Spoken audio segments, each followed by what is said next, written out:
Sir fifth के fourth में last में सी स्क्वायर आ रहा है, लेकिन हमारा सी आ रहा है ओनली। बेटा सी स्क्वायर और सी में कोई फर्क नहीं पड़ रहा, आपके पास सी स्क्वायर को सी भी लिख सकते हो, कांस्टेंट में कोई चेंज आ रहा है तो कोई फर्क नहीं पड़ रहा। Okay sir. आपको अपने आंसर में कांस्टेंट को नहीं देखना, कांस्टेंट को तो हम किसी से भी रिप्लेस कर सकते हैं आपके पास। इवन आप अपने सी को सी क्यूब भी लिख सकते हो आपके पास। आपको सी वेरिएबल वाला पार्ट देखना होता है कि वो आपका सेम आ रहा है नहीं आ ओके सर। और सर रहा। जो अगला ये बोलो। वाला क्वेश्चन है, सर इसी क्वेश्चन में इन्होंने सी स्क्वायर इंटू में 1 - x² लिख रखा है। हम्म, अगर हम इसी सी स्क्वायर को 1 - y² साथ लिखते, कुछ दिक्कत थोड़ा ना होती सर। नहीं नहीं, एक्स की जगह वाई कैसे आ जाएगा बेटा? नहीं नहीं, जैसे ये है आंसर 1 - y² में सी स्क्वायर 1 - x²। हम्म, अगर हम इसको ऐसे लिखते तो 1 - x² में सी स्क्वायर 1 - y²। वो भी कोई फर्क नहीं पड़ रहा ना, आपका सी की जगह 1/c² हो गया तो आंसर तो आपका फॉर्मेट ऑलमोस्ट सेम ही है। ठीक है सर। अगला बोलो, किसका डाउट है बेटा?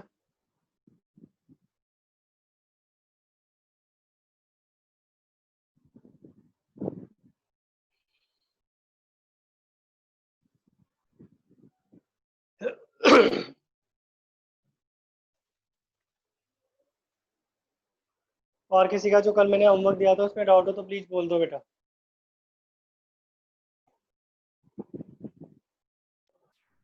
सर हाँ इसके फोर्थ में ना 1 - x² goes to 1 - y² multiply C square है मेरा।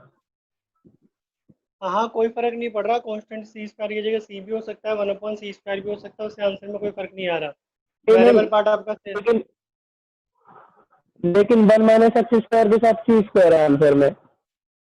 अरे कोई बात नहीं, आपने क्या किया होगा, आपने जो वाई की टर्म लेफ्ट हैंड साइड में होनी चाहिए, एक्स की टर्म राइट हैंड साइड में होनी चाहिए। अगर इसी टर्म को तुम उल्टा अरेंज कर दोगे आपके पास और सी आप दूसरी साइड ऐड कर दोगे तो वही आंसर में फर्क आ जाएगा, तो उससे कोई फर्क नहीं पड़ रहा आंसर से। आप अपने कांस्टेंट पार्ट को मत देखिए, आप अपने वेरिएबल पार्ट को देखिए, वो सही आ रहा है नहीं आ रहा। Okay sir. और कोई?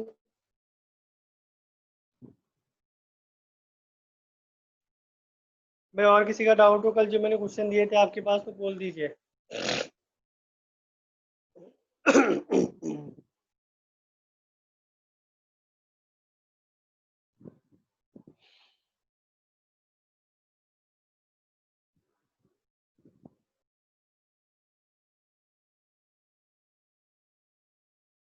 इसी टॉपिक में हम लोग आगे बात करें, आपके पास पर्टिकुलर सॉल्यूशन की अगर आपको बात करता है तो आप पर्टिकुलर सॉल्यूशन में आपको क्या करेगा, आपके पास सिर्फ पर्टिकुलर सॉल्यूशन में सिर्फ इतना सा डिफरेंस होता है आपके पास।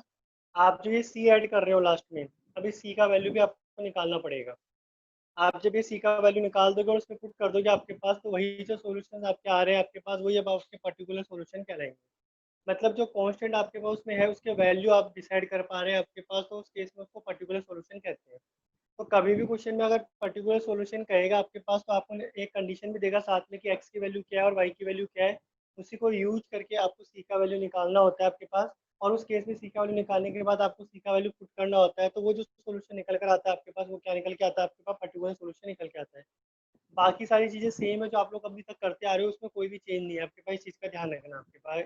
क्लियर है ये?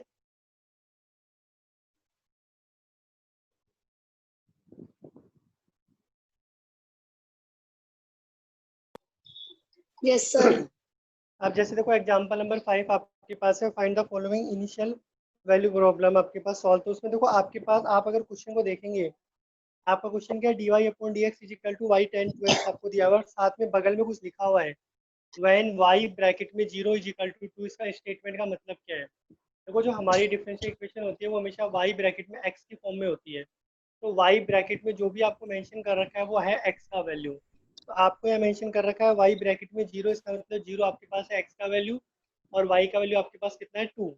मतलब आपको अपना सी का वैल्यू निकालने के लिए एक्स का वैल्यू तो टू पुट करना है और वाई का वैल्यू आपको क्या पुट करना है, आपके पास टू पुट करना है। और फिर अपना आपको आंसर निकालना होगा आपके पास। Is it clear to all?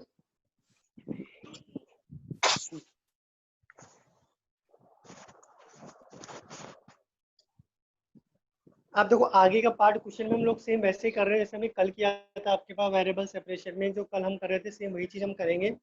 अगर आप इस क्वेश्चन की बात करोगे तो सबसे पहले आपको y को लेफ्ट हैंड साइड में डिवाइड कर देना है, क्योंकि हमें y की टर्म अलग करनी है, तो dy के नीचे हम y की टर्म लेके जा रहे हैं आपके पास, और x के साथ आप dx के साथ आपके पास सारी x की टर्म लेके जा रहे हैं आपके पास, ठीक है। तो आपका ये बन गया dy अपॉन वाई, और राइट हैंड साइड में बन गया 10 2x dx। आपके पास इसका इंटीग्रेशन करेंगे तो dy अपॉन वाई का आपके पास अगर आप इंटीग्रेशन करोगे तो आपके पास इसका इंटीग्रेशन क्या आएगा, आपके पास लॉग मोड में y, और 10 2x का अगर आप इंटीग्रेशन करोगे तो 10x का आपको फॉर्मूला पता ही है, आपके पास दो फॉर्मूले होते हैं, या तो माइनस का लॉग cos x यूज कर सकते हो या फिर लॉग sec x यूज कर सकते हो। तो इसने sec x वाला यूज किया आपके पास, तो लॉग मोड में sec 2x आ गया आपके पास, और 1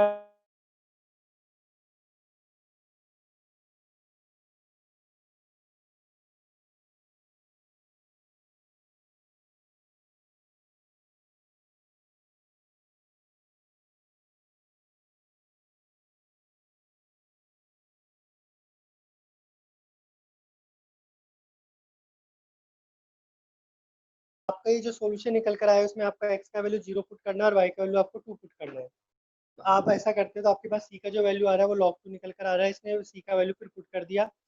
सी का वैल्यू पुट करने के बाद अब ये लॉग की प्रॉपर्टी लगा के अपना फाइनल आंसर निकाल रहा है। तो आपको लॉग की प्रॉपर्टी अच्छे से पता होनी चाहिए, जो मैं आपको बार बार कह भी रहा था कि लॉग की प्रॉपर्टी निकालना आपके पास जरूरी होता है आपके पास, ठीक है। तो ये वाला क्वेश्चन आपको क्लियर हुआ कि किस तरीके से क्वेश्चन को सॉल्व किया गया है ये।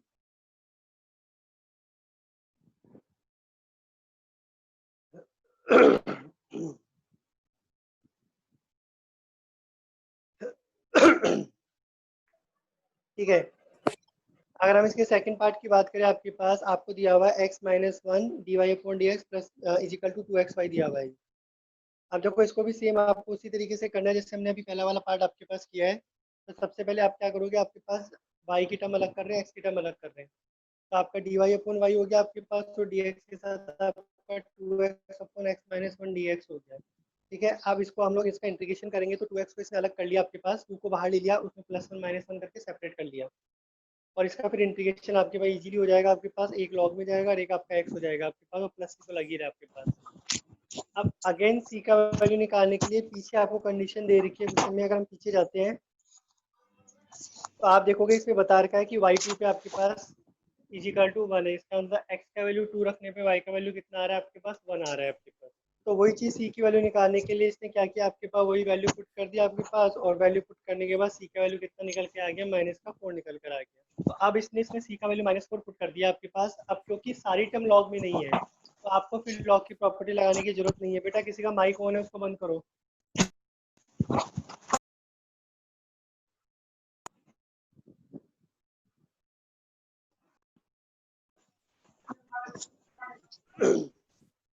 तो बेटा ये चीज़ क्लियर होगी नहीं होगी ये बताओ आपके पास। अगर आपको पर्टिकुलर सॉल्यूशन की बात करते हैं, आप पर्टिकुलर सॉल्यूशन में एक चीज़ ध्यान रखना, आपके पास पर्टिकुलर सॉल्यूशन में आपका आंसर हमेशा एग्जैक्ट आएगा आपके पास, उसमें कोई वेरिएशन नहीं हो सकता आपके पास, ना 1 का ना 2 का ना किसी का भी, क्योंकि यहाँ पर हम कांस्टेंट की वैल्यू निकाल रहे हैं आपके सामने आपके पास, इस वजह से जो आंसर आपका निकल कर आएगा उसमें रद्दी पर भी वेरिएशन नहीं आएगा।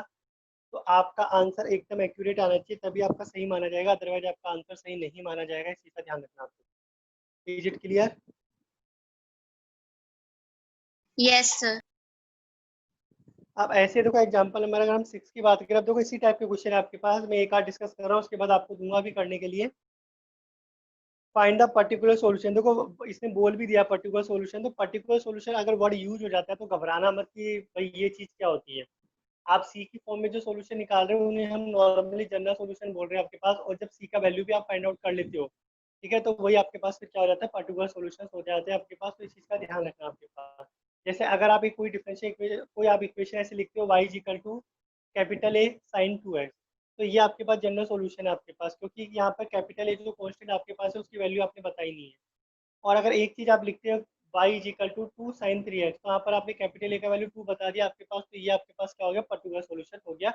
तो इस चीज़ का आपको ध्यान में रखना है आपके पास। तो पर्टिकुलर सॉल्यूशन और जनरल सॉल्यूशन में सिर्फ इतना सा डिफरेंस होता है और कोई डिफरेंस नहीं होता है। तो कई बार अगर बाई चांस बोर्ड के एग्जाम में आपके पास इस बारे में पूछते तो आप इस तरीके से बता सकते हो उसको, ठीक है। तो अब मैं एग्जांपल नंबर 6 की बात कर रहा हूँ आपके पास, सेम इसी तरीके से आपके पास है। अगर आप देखोगे इसमें 4 टर्म्स दे रखी है राइट हैंड साइड में, तो पहली 2 टर्म्स तो आपको ऐसी कैसी रखनी है 1 + x² आपके पास, और अगली 2 टर्म के अंदर y² आपका कॉमन आ रहा है, तो वाई स्क्वायर हम कॉमन ले लेंगे आपके पास। तो वाई स्क्वायर अगर आप कॉमन ले लोगे तो ब्रैकेट में आपका one plus sorry X square common आ रहा है, तो ब्रैकेट में आपका वन प्लस वाई स्क्वायर बच जाएगा। जैसे पहली और तीसरी लिए कोई बात नहीं, कोई फर्क नहीं पड़ रहा, आप किसी को भी ले सकते हो।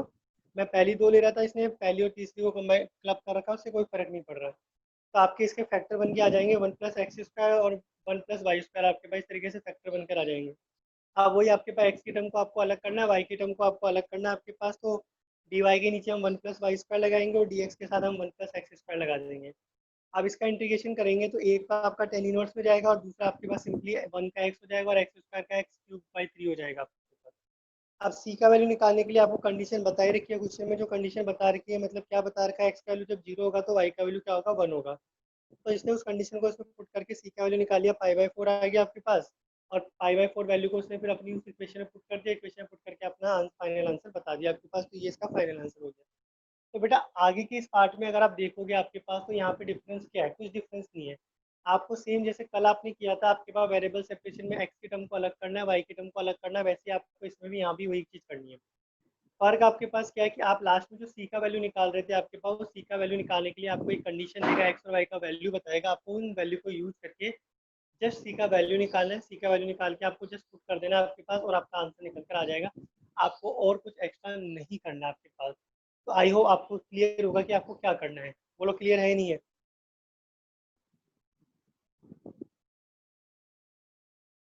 Yes, sir. अब आपको क्लियर है तो मैं आपको अभी 2-3 क्वेश्चन दे रहा हूँ। क्वेश्चन नंबर 8 है आपके पास, उसके कौन कौन से पार्ट आपको करने हैं। आप क्वेश्चन 8 का आप करेंगे आपके पास पहला पार्ट करेंगे आपके पास, उसके बाद आप कर रहे हैं इसका 5th पार्ट, एंड देन आप इसका करेंगे आपके पास 4th पार्ट। ये तीनों पर्टिकुलर सॉल्यूशन के क्वेश्चन है आपके पास। क्वेश्चन नंबर 8 है आपके पास और इसके ये 3 क्वेश्चन है, पहला, पांचवा और चौथा। ये तीनों क्वेश्चन आप फटाफट सॉल्व कीजिए और अपने आंसर मैच कीजिए, आपका आंसर आ रहा है नहीं आ रहा। फिर हम इसके आगे की बात करेंगे वर्ड प्रॉब्लम की, कि आपको वर्ड प्रॉब्लम में किस तरीके से इक्वेशंस को फॉर्म करना है आपके पास। तो आप पहले यहाँ तक कीजिए फटाफट, ठीक है।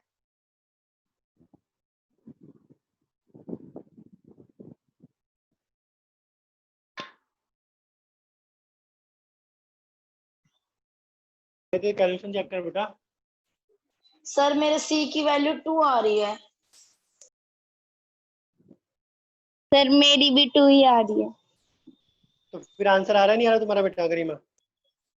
नो सर, 1 आ रही है उसमें, उसकी सी की वैल्यू।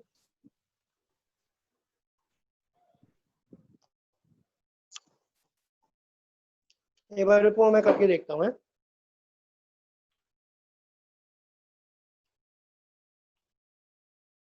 कि तब 1 होएगा वो इक्वेशन सोल्व करके। अभी देख लेते हैं बेटा।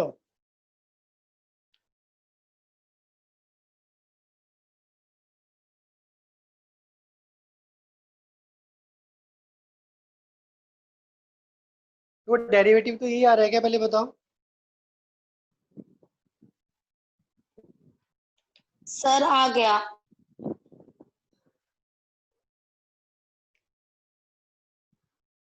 हाँ 2 की जगह हाफ आएगा। हाँ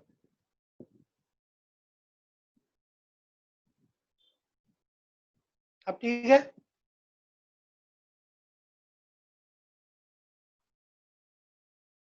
देखो इंटीग्रेशन तुम्हारा भी यही आ रहा है ना।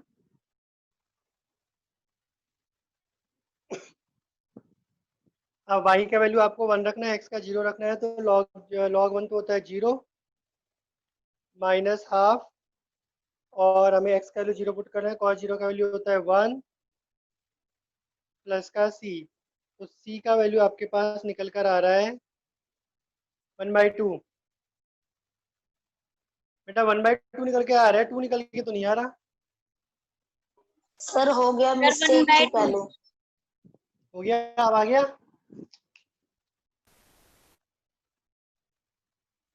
Yes sir. बाकी किसी का डाउट हो तो भाई बोल दो।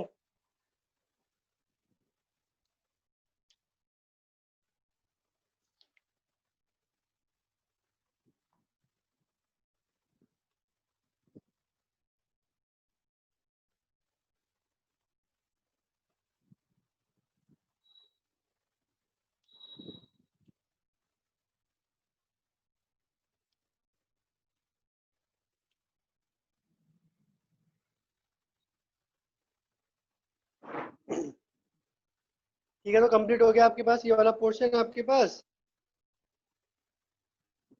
Yes sir.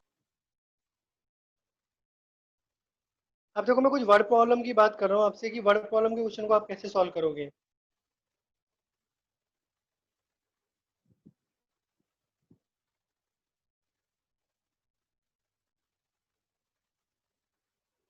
जो आपके सामने एग्जांपल नंबर 8 है।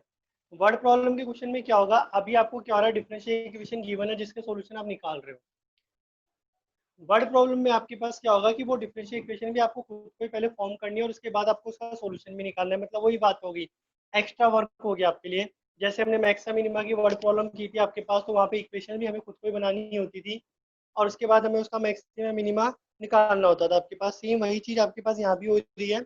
अब यहाँ पे आपको इक्वेशन क्या है, खुद ही बनानी पड़ेगी और उसके बाद हम इसका सॉल्यूशन निकालेंगे। तो एक चीज़ ध्यान रखना, जो कॉमन चीज़ इसमें बार बार पूछता रहता है, किसी भी कर्व के ऊपर टेंजेंट की जो स्लोप होती है, अगेन रिपीट कर रहा हूँ आपके पास, किसी भी कर्व के ऊपर टेंजेंट की जो स्लोप होती है आपके पास, उसे आप किससे रिप्रेजेंट करते हो, d Y upon D x से। ये आपको पता भी है और आपने क्वेश्चन सॉल्व भी किया है। ठीक है, मैं वापस से रिपीट कर रहा हूँ, अगर आपको टेंजेंट की स्लोप की बात करता है किसी भी कर्व पे आपके पास, तो दैट्स मीन आपके पास बात कर रहा है D Y upon D x की। और अगर नॉर्मल की बात करेगा आपके पास, तो इसको उल्टा करके साइन चेंज कर देंगे, तो इसका मतलब माइनस का d x upon d y की बात कर रहा है आपके पास। एक चीज़ ये जरूर ध्यान रखना आपके पास। ठीक है, सेकंड चीज़ यहाँ पे आपके पास क्वेश्चन में जो पूछ सकता है आपके पास, 2 पॉइंट से जाने वाली लाइन की स्लोप कैसे निकालते हो। तो आपको क्लास 11 का फॉर्मूला याद होगा, y2 minus y1 upon x2 minus x1।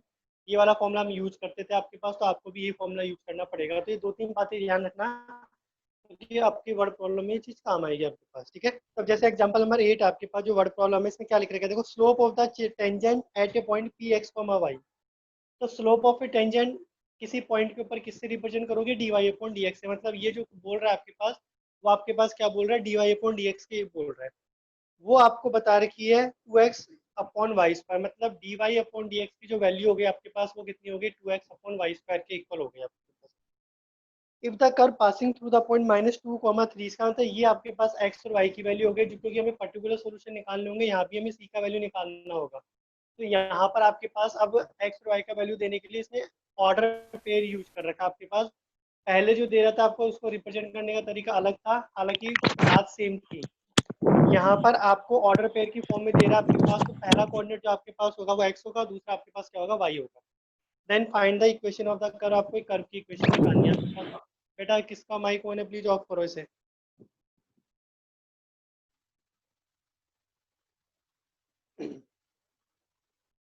तो आपकी इक्वेशन क्या बनी, d Y upon D x is equal to 2x upon Y square. अब वही वेरिएबल सेपरेशन का कंसेप्ट हम लगाएंगे, x की टर्म हम लोग सेपरेट कर देंगे, y की टर्म हम सेपरेट कर देंगे आपके पास, और वही हम अपना इंटीग्रेशन कर लेंगे और c की वैल्यू निकालने के लिए हम x और y का वैल्यू से पुट कर देंगे। तो c का वैल्यू आपके पास निकल कर आ जाएगा, c का वैल्यू निकल के आ जाएगा, तो हम c का वैल्यू से पुट कर देंगे, तो आपका आंसर निकल के आ जाएगा कि कर्व की इक्वेशन आपके पास क्या हो गया आपके पास। तो एग्जाम्पल नंबर 8 क्लियर हुआ है नहीं हुआ, ये बताओ।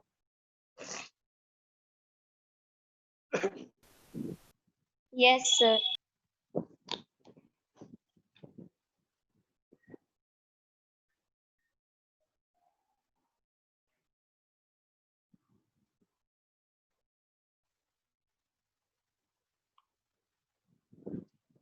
ठीक है, तो आप एग्जाम्पल नंबर 9 की बात करते हैं, वो भी आपका इसी टाइप का है, थोड़ा सा उसको रीड आउट कर लेते हैं पहले।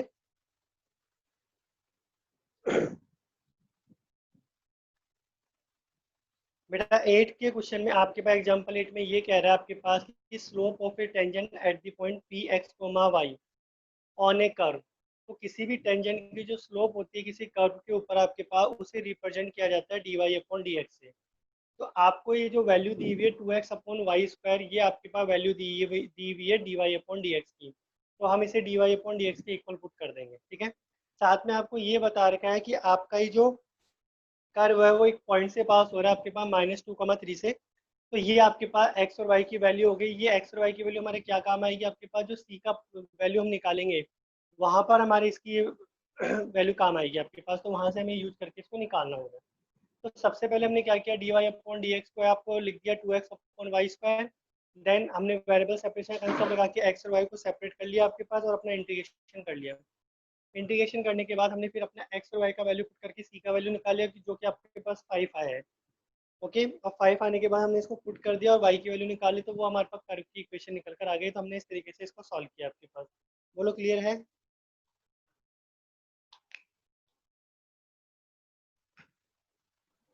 सर